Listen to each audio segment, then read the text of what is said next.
Hey guys, Youngblood back with you from vacation, and I'm ready to jump right into the most requested episode yet, the air-to-air missile special. So, we're going to start off with using air-to-air and then get into how to avoid.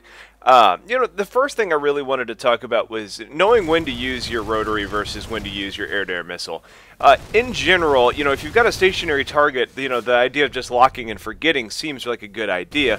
However, nothing has a damage per second quite like the rotary. So if you've got a target where you know you can land all of your shots, use that. So think about landed targets or people that are flying in a straight line.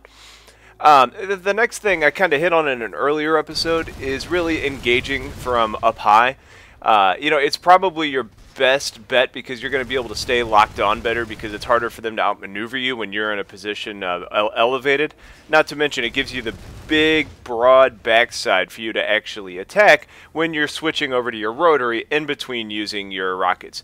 You should never really just be sitting there waiting for your rockets to reload, just because you're going to be able to get a lot more damage on target when you're switching back and forth between weapons, keeping a constant flow, streaming onto your target. And that's the real key with this. It's a supplemental weapon. It shouldn't be your go-to. My personal favorite use for the air-to-air missile, even though I don't really use it very often, is when I'm engaging Liberators. They're a bigger, slower target. They're easier to hit. You have a little bit more freedom to switch between your two weapons in order to get as much damage on them as possible. When you're fighting a ESF, they're a little bit quicker and it can be harder to maintain the lock. But the Liberator is slow enough. It's a big target, so it's easier to lock onto, and they're a big target for your rotary, so it's a really good complement. Granted, you can use rocket pods for the same thing, but if you're going for a pure air-to-air roll, that's going to do it well. Now, when you're fighting other ESFs, this is when you're really going to have to make the important decisions on, should I use my rocket or should I use my primary, whether that be the rotary or not. And the big thing to keep in mind is it's a really good first attack weapon. If you're coming up behind a ship that doesn't know you're there, blast them. If the guy's trying to run away, it's a good option to shoot and finish him off so you can go engage your next target.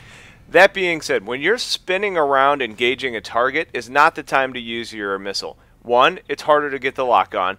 And two, there's going to be situations where you fly right past somebody where you could do a lot of damage, but you miss out because you're waiting on a lock. If you watch what happens on the screen right now, I've got this Mozzie flying towards me. Instead of just hitting him with my primary, I'm trying to get a lock on, which isn't working because he's too close and he's moving and I'm moving.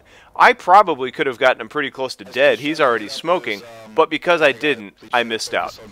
So I talk a little bit about how this weapon makes me stupid, and if you watch the clip that's coming up now, instead of just engaging this guy with my rotary, I mean, I do a little bit, we're head-to-head, and I'm trying to get a lock on.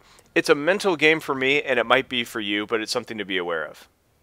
Alright, so that's enough on actually how to use the weapon, just because it's pretty simple and boring. Let's talk about what you guys actually wanted, and that's how do you actually avoid these missiles. Now, one thing to keep in mind is that you've got two different varieties. One's going to be coming at you from an ESF, the other's going to be coming at you from a heavy assault.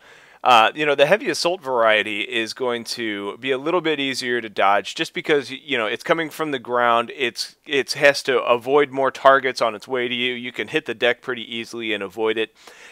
Either way, if you're flying medium to high altitude, there's not anything for you to break the lock with. You can't crash the rocket into anything else. You're a pretty open target, so you really need to have your flares ready when you're up high. When you're down closer to the ground, you've got more options. Lead it into a building, dive into a canyon, etc. But just be aware, flying high can be good, but it comes with a danger. Now, another thing that's important to know is when you're actually being locked onto. You can see here in this clip that I've got the flashing lock indicator, and that lets you know that somebody's actually tracking you. When the indicator switches to solid and you start getting the beeping, that's when you know the missile is actually trying to seek you out and trying to kill you. That's when it's important to know how to get away from them. In this clip, I've got a heavy assault that's locking onto me, and I see where he's at, so I actually fly in his direction with my afterburners. The reason I do that is because I know the missile has to bank, and it actually ended up hitting into a building, I think, which is why it didn't hit me. The other one that you see here is I broke the missile lock by flying low. He was trying to launch his missile up, I went down, it hit somewhere in between, I was safe. I dropped Before we go any further, I really want to tell you that these things are not always going to work. These missiles have a mind of their own, they seek really well, they pull some sickly maneuvers, so just be prepared to die sometimes when you're getting locked on, because you could pull off the world's greatest move, and it's not always going to save your bacon. Not to mention, you could actually pull off a move and just clip your wing on, let's say, I don't know, like a building or a structure or perhaps a tech plant, which then flips you into a canyon and you die. I don't know what I'm talking about. Here's a good example. I'm actually taking fire, and I get hit once from an air-to-air missile. I'm fighting two sides. I'm trying my best to evade. I pull what I think is a pretty sick mover here to get out, and watch the missile. Whoop! Yep, dead. Oh well, but just keep that in mind as we go on. Probably the simplest way to actually avoid a missile is to break the lock, and that's going to be either diving into a canyon or using buildings or structures. Now, what's going to happen is when you get that lock, you know the missile's coming from behind you. So if you are ahead and fly behind something, that missile's going to follow a direct line or pretty close to it. It's not going to stay directly on you. So if you can use, let's say, a tech plant or a canyon wall or a structure, you're going to have the option of leading that missile into something else. Now, this can also be done to break a lock, because a line of sight is required to actually get a lock on from a target. So if somebody's trying to follow you to get their lock and you fly behind a building, you've successfully done that. So, the biggest key is you're going to want to use speed to your advantage, because you need to get ahead of the missile, and then you're going to also want to be aware of your surroundings so you can, one, not crash into anything, but two, also, know which direction you need to head, and you can make a quick decision, because you don't have a lot of time. Alright, so I actually lied to you just a little bit. The hands down easiest way to get away from a missile is actually just to hit the afterburners and outrun the darn thing. Now, it's going to work better when you've got a racer frame on or external afterburner tanks, and it's situational too.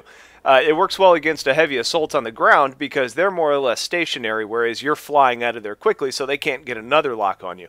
It's a little bit tougher against a fighter just because they can kind of stay on your tail. Even if you're faster, chances are you're probably still going to be within the range. So, how to do this? Point your nose in the opposite direction and hit shift. Straightforward.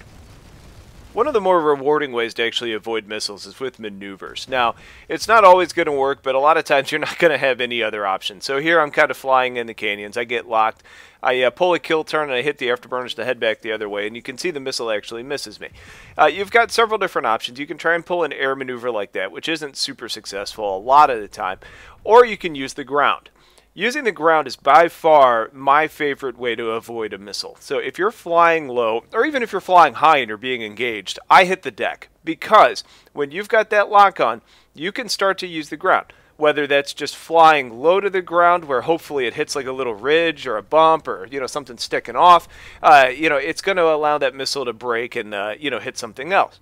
You could also be a little bit more aggressive like you see here and actually kind of slam into the ground. And by slam, I kind of mean skim, but you get the idea. I skim off the ground, the missile hits behind me, and then I get hit by a friendly.